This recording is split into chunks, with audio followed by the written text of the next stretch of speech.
Hello everyone, welcome to Cheongfuli Weekly Report. Here we bring you the latest China's steel market prices and analysis every week. This week, the macro market sentiment has improved.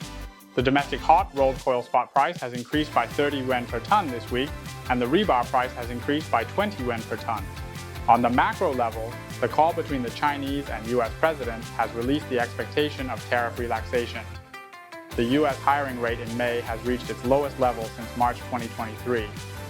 Trump has called on Powell to cut interest rates, and the expectation of the Fed's interest rate cut has increased.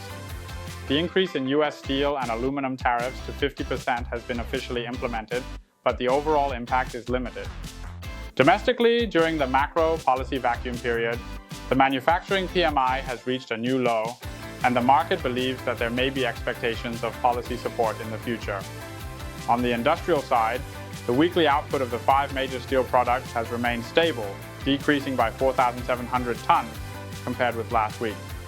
However, the output of rebar and hot rolled coil has diverged. The rebar output has decreased by 7,500 tons, while the hot rolled coil output has increased by 92,000 tons. This has also made the expectation for sheet metal more pessimistic than that for long-shaped steel. On the demand side, the weekly apparent demand has further declined, with an average weekly decrease of 316,200 tons. Among them, the apparent demand for rebar has decreased more by 196,500 tons, and the seasonal demand decline is relatively obvious.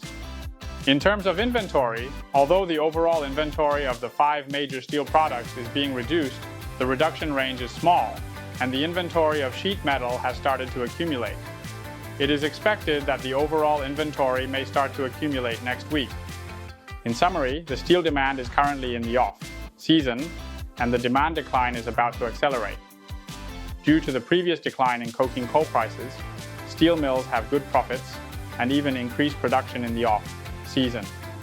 Therefore, the market is still worried about the inventory accumulation speed caused by high supply in the off-season.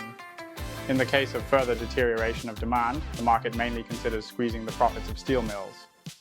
Macroscopically, the recent improvement in the expectation of China, US tariffs may affect the sentiment of steel prices. Although it is still difficult to reverse the steel price before steel mills reduce production to a reasonable supply level, the improvement in macro sentiment will provide some support to the price, making the steel price return to the oscillating trend. In terms of procurement, it is recommended to focus on procurement for rigid demand and appropriately increase the procurement of some varieties with better fundamentals. From the institutional perspective, the short-term unanimous bearish reflexivity recently has been ignited by the positive news of the sudden telephone conversation between China and the United States, and the frequency and content of China-US talks have increased. In the short term, there is still a lack of substantial positive factors. And from the medium-term fundamental perspective, the driving force for a sustained upward trend is not obvious. The market may mainly undergo further broad-range fluctuations. In summary, steel prices are mainly steady and volatile in the near term, and billet is recommended in terms of variety. Okay, feel free to leave your thoughts, questions, or any related inquiries in the comment box below.